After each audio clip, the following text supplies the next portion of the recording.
Hello, welcome to the Property Podcast. I'm Rob B. With me, of course, and for once I can look at him, is Rob D. And you are at the Property Podcast live.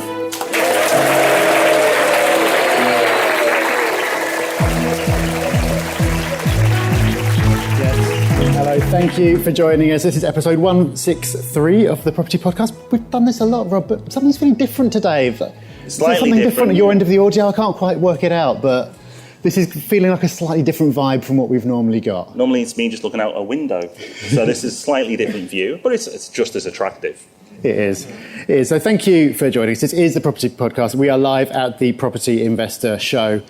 This is probably only the third ever time we've recorded the podcast in the same room. It's certainly the first ever time we've recorded in front of an audience.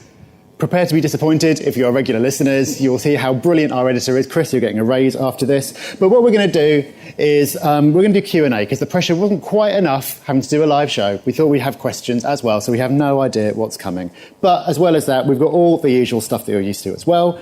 We've got our resource of the week. We're going to be reading out an iTunes review. That's going to be an interesting bit to do live, Rob, isn't it? Yeah, normally it takes about 7 goes, so we'll see how that goes today. There's no phone number in this one. We're going to start with a news story, but before that, we normally talk a little bit about what we've done during the week. And this week, we, of course, have been here, but we've also flown in from various parts of the world. So I flew in from Portugal. I was meant to come back today, but had to cut my break short, which of course delighted my wife. And I brought her home early for the Property Investor Show. But I'm sure you'll agree, Rob, it's been worth it. And you've flown in as well, but only temporary because you're an international superstar. I am off back to Granada tomorrow. I'm missing out on a fair bit of sunshine and tapas and Vino Tinto, but that's okay because we've met lots of wonderful people. It's been really, really good. This is the first time we've ever done something like this. We've never done a show before, so this is all completely new to us, but it's been absolutely brilliant getting to meet people. We do all the meetups around the country. That's really nice to get out and see small numbers of people, but we've met large numbers of people over a couple of days, but also got to catch up with the whole team as well. Yeah, that's been really nice. We've had meetup leaders here, so we see them individually when we go across the different meetups, and that's really, really nice on a much smaller setting. But the stand's been really relaxed because people are just coming and going and meeting up because we've got nothing to sell. So it's just been a very relaxed atmosphere. People have just been sitting down on the couches, catching up. And our meetup leaders meeting each other for the first time as well.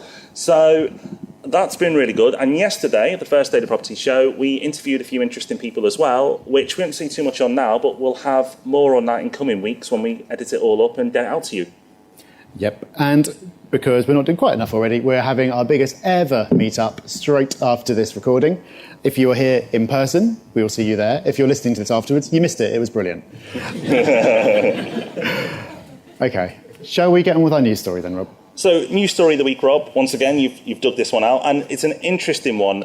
A lady who's normally got quite a lot to say on property, normally negative, but for once, she's saying you should invest, but just not quite yet. Not yet. Maybe she'll have changed her mind by the time we're supposed to invest. This is Marion Somerset-Webb in the FT. She's normally got lots of very sensible things to say, but is generally quite pessimistic about property. And the headline of the article is, "Should you hold off buying a property until 2019? What she is effectively saying is that by 2019, the market will have shaken out a bit. A lot of people who are over-leveraged might have exited the market, and she thinks that is going to be a better time to get back in. She hasn't used the words property cycle or talked about the mid-cycle dip, but that's the kind of thing that she seems to be getting at. It's interesting, though, because year after year she said don't invest, don't invest, don't invest, and the market's gone up. So 2019, don't invest. That's the year she's picking to invest in. It is an interesting article, to be fair, and of course we'll link to it in the show notes. Which are, let's make this up on the spot, thepropertyhub.net/live recording. I was going to do live show, but live recording's good. Live show, it's easier to spell. So you can find the show notes for that article. You can find everything else at the live show. So it's thepropertyhub.net/live show. Talking of live show, Rob, I think we put it off long enough, but do we need to get into it? Let's get down to the truly live component. So we field a lot of questions about property. We've been doing it for 2 days non-stop now. We do it on Ask Rob and Rob on that podcast every Tuesday. So we should know what we're doing by now. We will now find out if we do. So we're going to take questions from the audience. Anything you want to ask us within reason is fine. If you've got a question, just put your hand up. and Abby will come racing around with a microphone. Don't start speaking until she gets to you. Let us know who you are and then ask us your question. So I think, Abby, if you've got someone, we're ready to start. Thanks. Oh, it's working. Oh, standing up as well. God. Yes. So, hello everyone. My name's Jared. I'm an avid listener of the podcast. Have been for over a year now. You guys don't know it, but you've been a part of my lives the last year or so. I feel emotional. Well, try not to cry.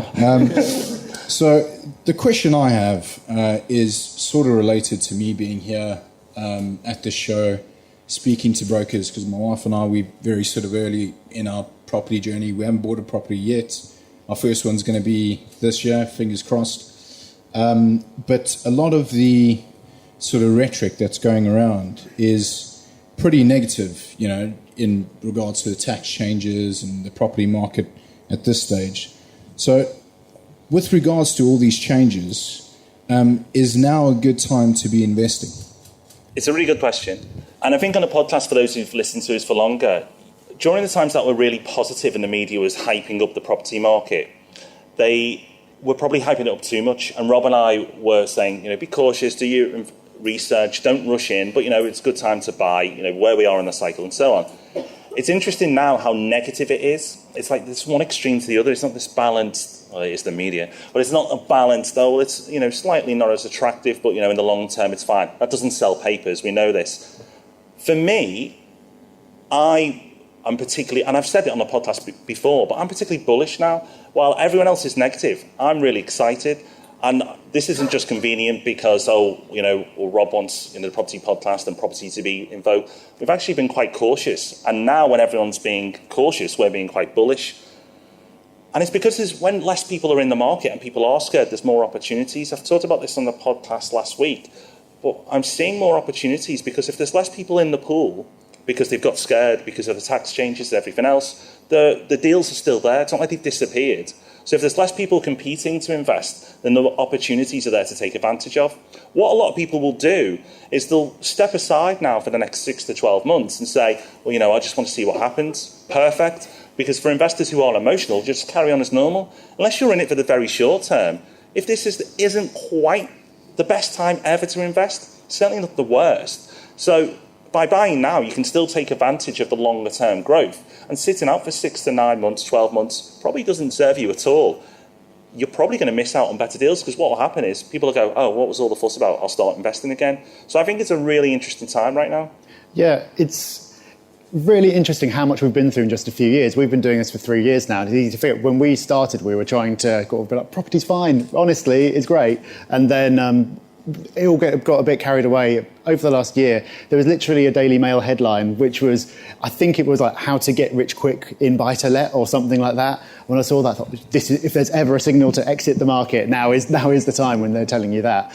And now things have gone back the other way, which I think is really good news, because the main complaint that investors, including me, have had over the last couple of years is there's nothing to buy. And everything that there is, there's not enough property on the market. Everything there is being chased by too many people, and people are ending up overpaying. And it's very frustrating because we talk about being a disciplined investor and running your numbers, making sure the yield's there. And if you do that, and then you get outbid by someone who's going to pay 20 grand more because they haven't really done their sums, you wouldn't want to be that person in a few years' time, but it's also not much fun to be you and not be able to buy anything. Potentially, this is all going to be resolved now by people deciding, we've had a good run, now's the time to get out. And we might see some more stock coming onto the market, and there will be opportunities there. But in general, doing the opposite of what everyone else is doing seems to be quite a good strategy. Super. So that's our first question. Who's next? Hi, my name is Nimi.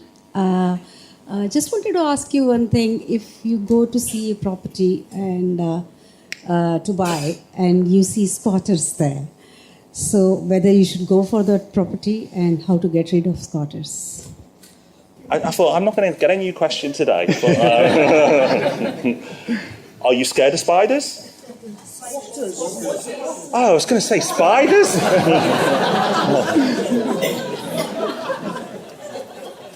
That's a more sensible question. I would actually be more scared of spiders, to be honest. Terrified. Right, okay. Don't know which is easier to answer. Squatters, it's a lot of work. It's a big risk. Personally, unless you are willing to put the time and effort in, and the deal is unbelievable, I just can't see the point. There are good deals out there which are a lot easier to access. There are ways of finding deals, but you can make it too hard for yourself sometimes. Does that mean there's not an opportunity? Yeah, of course there is. It's like short leases. It's not quite as intimidating, but it puts a lot of people off. But there's opportunity there. There are ways of accessing good deals and opportunities without making it extremely hard for yourself. Property investment can be challenging as it is. If you're really keen and you've got a passion to do that, then great. But for me, I wouldn't want to make it any harder for myself. Especially as you build a portfolio up, something dragging so much of your time up, unless it's just unbelievable and it's going to make you tons of cash. Personally, I'd stay away because it seemed like too much hassle. However, that being said, the fact that I'm saying that, lots of other people would be in the same opinion. So you're going to have a very small field of people who would be willing to go into that property, which could create, an unbelievable deal. So the answer is depends. It depends on you and whether you're willing to sacrifice that time, probably emotion as well. Can you handle all that? And is the deal that strong that it makes it worth all those consequences? There are people who have very nice niches doing things that would put most people off. So I know one guy who's an absolute expert in structural engineering. So he'll go and look for properties where most people think, oh, that's subsidence, that's going to cost a fortune. And he'll be able to spot the one where actually he knows that it's going to be a much easier fix. And so if you can do that, then great. But for most people, in most cases, don't make life any harder than you have to. But we did interview a guy yesterday who specialises in tenancy law and all that kind of thing. So there are experts out there who can help if that's something you want to do, or if you get yourself into a situation where you need that kind of support. So listen out to that on the podcast over the next few weeks. Thank you. Who else has got a question? Hello, my name's Andy. Hello, Andy. Nice to meet you, and well done on all your work. Really enjoy it. I've been listening probably from after the third month that you started. So my question is not about property, but you guys really. So you both had your own businesses outside. You had Property Geek, Rob, and you got RMP. How did you meet? How did you collab? Did you have a mutual friend, or who approached who? The how did we meet story. Should we look at each other in the eyes? You swiped whichever way it is that you meant to swipe. We're both married. I don't know how these things work. Rob interviewed me for Property Geek. Actually, not many people know this. Actually started before the Property podcast. So Rob found me. I think you spotted some of the posts I put on a forum. I think so. It was like episode 3 or 4 or something. It was one of the first ones I ever did. When I really didn't know what I was doing, but I was just a big podcast fan. And so I thought, well, I'm interested in property and I want an excuse to chat to interesting people. So I'll start a podcast and see how it goes. And I met an interesting person. You did. So after meeting Rob, I loved podcasts already. Podcasts weren't new to me. I was already listening to them. I was a big podcast fan. So after the podcast, I was like, wow, this is brilliant. I really, really enjoyed that. Even though you listen back, it's horrifically awful. We really need to take that down. But afterwards, I had this idea for a podcast that I wanted to pitch to Rob. And it was about 2 people and how we could... Because we got on, I thought, it's just perfect. So I invited Rob. I told you it was romantic. I invited Rob out for a coffee. It's true. In King's Cross. St Pancras. Yeah. And we had a coffee, and I got all excited about this idea of the property podcast. And Rob, we're going to do this, we're going to do that, and I'll have this and that, and it's going to be absolutely brilliant. Everyone will love it, promise you, blah, blah, blah, blah, blah. And he left. And then I remembered that the key point of the whole conversation was to ask him to do it with me. And I realised after he left that I hadn't actually asked him. So then I panicked. And then it was like 10 minutes later, I called him, Rob, by the way, I was meant to say, would you like to do this with me? Which... luckily, he said yes. Yeah. I did walk away and thought, that sounds like a very interesting project, but... Shrug. So that's how it started, and we then... This is going to sound really romantic now. We then, 3 years later, on our 3-year anniversary. This is going too far. We met at the same place for a coffee just to catch up, because we never actually catch up. We have to schedule every single meeting we have because we're so busy. So we just said, let's take half a morning out with no agenda. And of course, all we did is talk about property and business. But we met at the same place again 3 years later.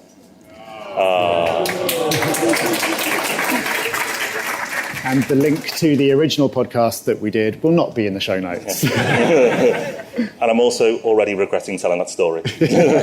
Let's move swiftly on, shall we? Thank you for that question. Who's got our next question? Hi there. My name is Ben. I'm a fairly new listener, but really enjoy it. I guess the question is about how you guys started off in property. Sorry, I know it's a bit of a cliche question, but what your strategy was to begin with and how your portfolios look now. Thanks. I started out really, it was like most people do, I think. I had cash in the bank. I was running my own business. It wasn't getting any interest in the bank. And so I thought, well, property seems to be what people do. So I started researching and never really stopped. I just got ridiculously into the whole thing. I just got fascinated by the whole subject. So I bought my first and then carried on. And then over time, it's just become a bigger and bigger part of my life, which was never the plan, but I'm very glad it did. But my strategy at the start was purely yield.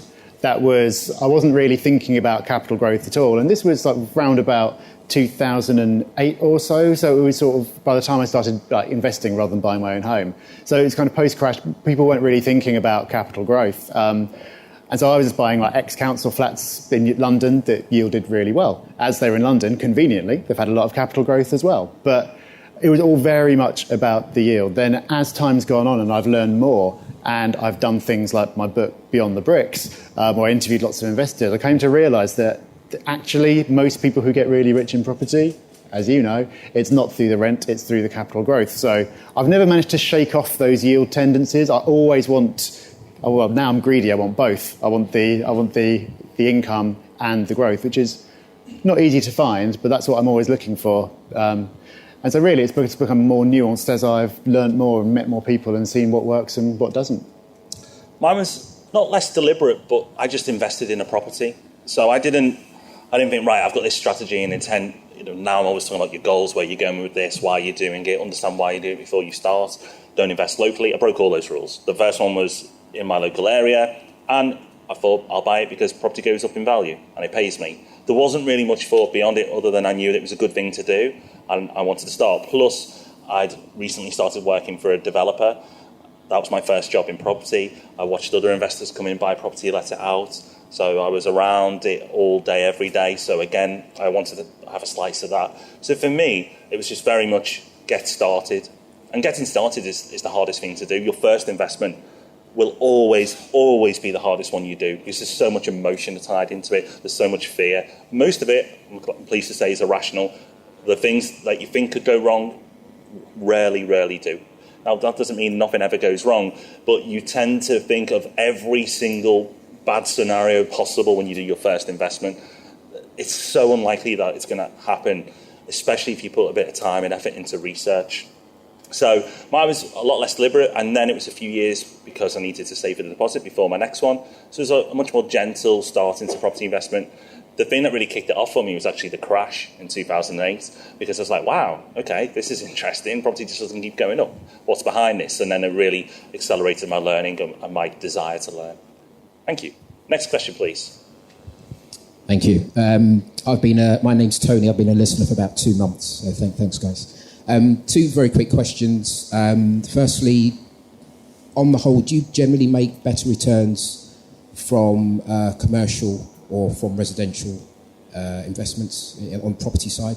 And then also, how do you get into the really big deals on the commercial side? If that is what's generating bigger returns, how do you get into the bigger deals? It's going to depend on the areas you are. You should be looking for a higher return from commercial because it's riskier. Because commercial property is a lot more vulnerable to the economy. So if the economy is really suffering, commercial property tends to suffer. So to accept a commercial deal, if you're looking at retail and things like that, to accept that, you'd want to be paid a little bit more. So you should always be looking to get paid more when looking at commercial property. In terms of getting started in deals, it's not something I do or have direct experience in, so I can't say this is the best way to go and get your first commercial deal. However, to minimise your risk, I'd always be looking at prime. What a lot of people are doing now is because the market's started to move up and the economy's got stronger, so they're going sort of secondary locations because the returns are better. I personally wouldn't do it because it's too high risk. I'd always go for prime locations where there's always going to be businesses in a recession or a boom. The returns might be a little bit less, but for me, and this is just me, it depends on your tolerance to risk, but for me, I'd like to play it safe and just go for the prime stuff in commercial because the risk is slightly higher already. Got nothing really to add to that. I've never done commercial, but may do in the future. Super. Next question, please. Hi, good afternoon. My name is Mohammed Ali. Hello. And I've been a listener for the past couple of months. I've been listening to, or I'm listening to your podcast day in, day out. So you're with me all day long. So I have two questions for you. Of course, many thanks for all the valuable free information we get in the podcast. One question that may need a full podcast on its own merits, depending on your response, is the resources for improving our skills. So suppose for different strategies, there are different skills needed. If you want to follow the renovation strategy, or you want to manage, you need some management skills. If you want to do some other forms, you might need to improve your negotiation skills. So based on those different skills, perhaps if you have any resources that you would recommend, I would be interested to have those. I don't know if you've mentioned this in a old past podcast that I haven't heard yet. I have another question as well. That's greedy. To answer your first question, I think you're right, that is a much bigger podcast. That's a podcast that will take a lot of time to put together. I'd also, just as a general point though, to give you some sort of an answer, people go, oh, well, I'm not very good at this, so should I work on that? Or, I find I struggle to negotiate, or I'd actually outsource things you're not good at.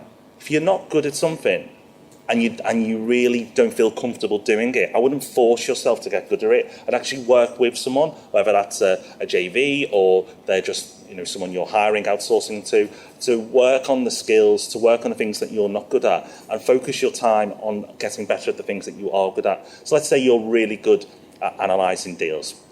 I would spend the time working with people who are good at that already, taking their advice and honing your skills with that. And to say you weren't good at negotiating, you didn't like that, then maybe work with someone who brings you deals, who does all that because you don't like the uncomfortable nature that some people feel with negotiation. I'd say that's a general lesson, but I think it's really interesting, and we're 160 odd podcasts in and we're still getting new episodes all the time, so we'll definitely pick that one up and add to it. Is there anything you'd like to add, Rob? I think it's a very good question because there is a big overlap between property and personal development. We tend to, a lot of the resources we talked about and the books that we talk about are more kind of, I feel personally, I've learned more about how to do better in property through personal development kind of books than through books that are strictly about property, because property books go out of date very quickly. Shame I've written a few. Rob, you're not going to spell anymore. Can we edit that out, please? Yeah, cut that. Whereas the principles of personal development, we're going to talk about a book later, which has been around since, the 50s or something, and it's still every bit as relevant now. We will do a full episode at some point about how to build up different skill sets. But I think people get nervous about property and talk about the market and everything else. But if you can build up that skill set, if you can hone in, you develop your angle, what you're good at, and work with other people to fill in the gaps, then you're always going to be okay. You're always going to be able to make money, but with that skill that you've developed. Okay, question 2. My second question about your owned portfolio, which I should presume it would be in your own names rather than a limited company because of lack of mortgage lenders in company possibly. Is that not the case? No. And how that will be affected, if at all, by next year's tax changes regarding the interest rate? Okay, so I have properties in my own name. but I've now got 2 properties in a company, and the rest of the properties that I take on will be bought through a company. You can get lending. So to answer your question, lending in commercial property is possible, and it's going to get better because more and more people are coming into the market. Whether investing through a company is right for you is a different question. It's right for me and my personal circumstances, but you've got to be very careful with tax advice when people say, oh, you should do this, because that's what's right for them, not necessarily what's right for you. And you need to take professional advice and get them to understand your circumstances so they can give you best advice on what you should do. Because for a lot of people, actually, you shouldn't invest in a company. It really depends on what you want, what your goals are, if you need to draw down the income. There's so many variables that there's no one stock answer for all. The good news is, though, that if you do want to invest in a company, lending is getting easier. And in the Property Hub magazine, in the next issue, we've got a feature about exactly that. We've got a mortgage broker talking about commercial lending, what the best rates are out there, the kind of things you need to be thinking about in order to get lending more easily. thepropertyhub.net/magazine. Super, thank you. One more question we're being told. Oh, fight for it, go. Thank you. Apologies to the other person there.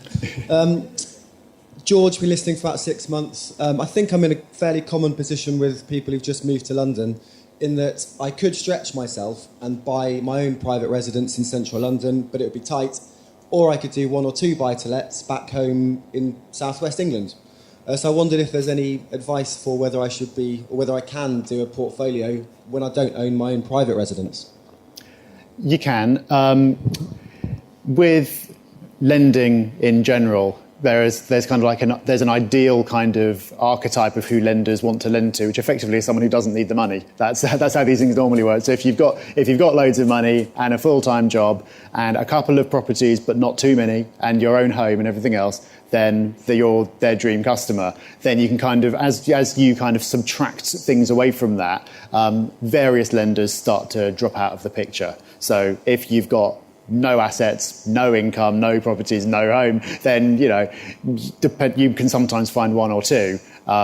So you will be able to. You won't have access to all of the market. A good broker is very much your friend. I'd always advise speaking to a good mortgage broker very early in the process, because that removes all the doubt. Right? Because we can't keep on top of exactly what products are coming onto the market. They will know.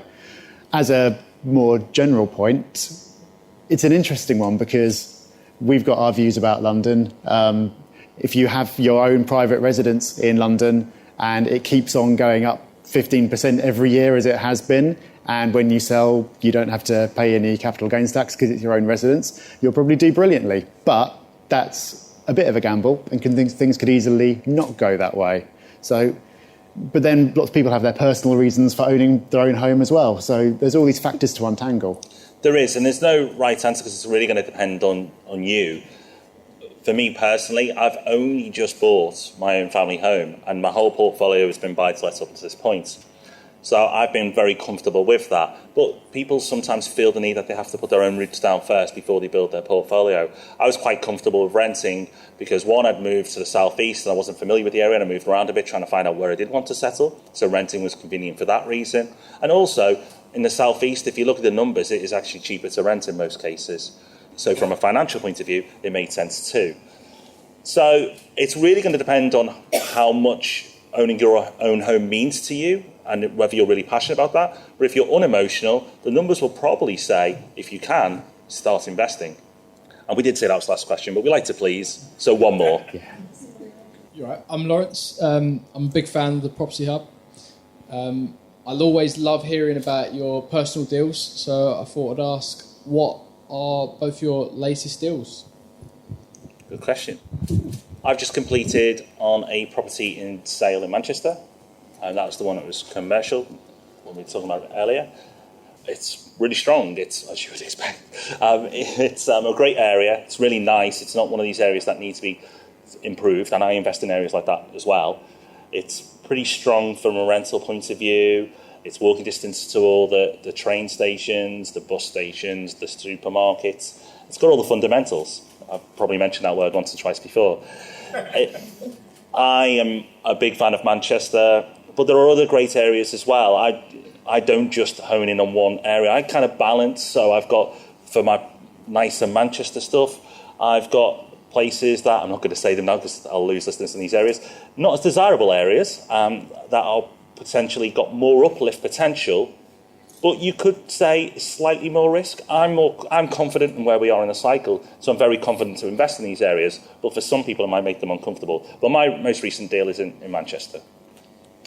I haven't bought for a while because I've been waiting for all the stamp duty madness to settle down. The last one I bought is actually last year. It was in a progress journal that I did on the Property Hub, covers this. So we'll link to it in the show notes so you can see the full story behind it. But it was in Nottingham, a prime city centre location. It's got a swimming pool. So it's my first swimming pool property. I haven't done any laps myself, but apparently it's very nice. And the logic there is that in terms of the property cycle, you've got cities which are sort of further ahead in that cycle, like Manchester, and you've got others which are lagging behind. Nottingham is getting there, but I'd only be interested in kind of Nottingham prime. There's a very, very strong student market, but there's also lots of employers, and really the yield is too good for what it is. So the idea is that either the rent's going to come down, which I don't think it will, or the value of it will increase. So that's what I was talking about in terms of wanting to get the yield and the growth potential. So I'm trying to be greedy. Hopefully it will pay off, but if I don't get the growth, then at least I'm still getting a nice yield and a nice, easy holding period because it's a nice property. You can be very picky about the type of tenants. But that is all in the progress journal, which I'll make sure we link to in the show notes. Okay, and the real last question. Hi, I'm Robert. I'm from Belfast. I'm 23. For the last sort of 4 months, I've been learning as much as I possibly can about property. I'm really keen to get into it, and the Property Hub's been a big part of that for me, so thanks very much, first and foremost, for doing that, because it's lots of help. So my question is, I spoke to you briefly, Rob B, about this earlier on today at the stand, but really it's about, I'm somebody who obviously doesn't have a lot of capital, being young. I haven't saved up 20 grand that I would need to invest. So I'm still keen to get into property as soon as I can because I want to be in that environment where I can learn. But how would you suggest that I build up a capital sort of investment that I can use without actually having it in the first place? I've been thinking about rent-to-rent, and I've been thinking about sourcing and wholesaling, but I just wanted to get your opinions on both of those things. Thanks. So to add to that, Rob, he also has a lot of time on his hands. I think that comes back to the skill set point. Because, if you can develop a skill which is valuable to people, then that's going to be able to you'll be able to make money for them. And then once you've got your capital, you can then apply that for yourself. The kind of typical stock answer you get for people is often joint venture, use someone else's money. But I don't know why anyone would want to give you their money when you don't have the money or at the moment the skills. So, but what you can do is get to know people in your area. You can help out other investors for nothing. If at the moment time is the asset that you've got, then employ that to learn everything that you possibly can. If you're able to source deals, fantastic. And then just really build up that knowledge so you're in a position then where you can potentially, if you're still not in a position to buy yourself, use someone else's money by saying to them, look, here's what I've done already, and here's what I bring to the table. I'd do that, make use of that time, turn that time into skills. And if you're in a position where you can source properties that make people money that they couldn't have otherwise found, then there'll be no shortage of people in this room and beyond who'd be willing to pay you for that. Right, everyone, that's the end of the Q&A. Thank you so much for all those people who asked questions. Really appreciate it.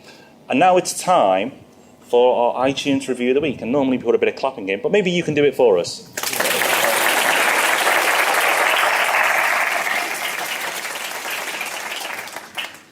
There you go, Chev, who left this review. You got a live clap. And Chev says, gentlemen, it's taken me over a year of listening to your podcasts before leaving a review. For that, I apologise. I can honestly say it's been the best investment podcast I've listened to by miles. Your wealth of knowledge, coupled with your experience and your natural ability to convey information clearly, has won me over. Your little tips and hints are always a bonus too. I must say my two favourite podcasts are the inflation and leverage podcasts, and I've been using them to my advantage. Thanks very much, Rob and Rob. Chev. Well, thank you, Chev. And if you'd like to leave a review, please do. We will lock the rooms until everyone here has done. So we expect a surge next week. Now, time for our resource of the week. Now, we've done this before, but we thought because it's a live podcast, we'll do something that is important, obviously education, but we talk about books a lot. Now, we've mentioned all these books before, but we're going to put them all together because we think these are must-read classics that you should pick up and buy if you haven't already. I'm sure you probably read one of them, maybe two, but if there's one there that you haven't yet, make sure you add it to your collection. So, Rob, the books are Rich Dad, Poor Dad, a classic, and I can see a lot of people nodding. The Magic of Thinking Big, not as many nods, that's a really, really good book. And The Richest Man in Babylon. Oh, a clap for The Richest Man in Babylon. Did you write it? Well, confession time. You said that if there's one you hadn't read, then maybe it's a gap to fill in. I haven't read The Richest Man in Babylon. Still, after all these years. It's not a bloody pantomime, it's a live podcast recording. Yeah, but my wife's read it and she says it's fantastic. And I think I will read it. I might download it for the plane ride back to Spain because from what I've heard, it is one of those things where it's not going to shock you. You're not going to learn any new principles that will change your life, but it'll help you kind of solidify and remind you of something that you've already known. And I think that's always useful. So next week's podcast, we have got What is the Northern Powerhouse All About? It's talked about a lot, and I think that'll be a really interesting podcast. We're going to talk about what's proposed, what's actually happening, and what difference will it make. So that's next week's podcast. Hope you're listening to that one. But Rob, I think we've survived. I think we have. I think we've done it. Well, everyone, we really appreciate it. Our first ever live podcast. We've done it. We've completed it. Thank you for being a part of it.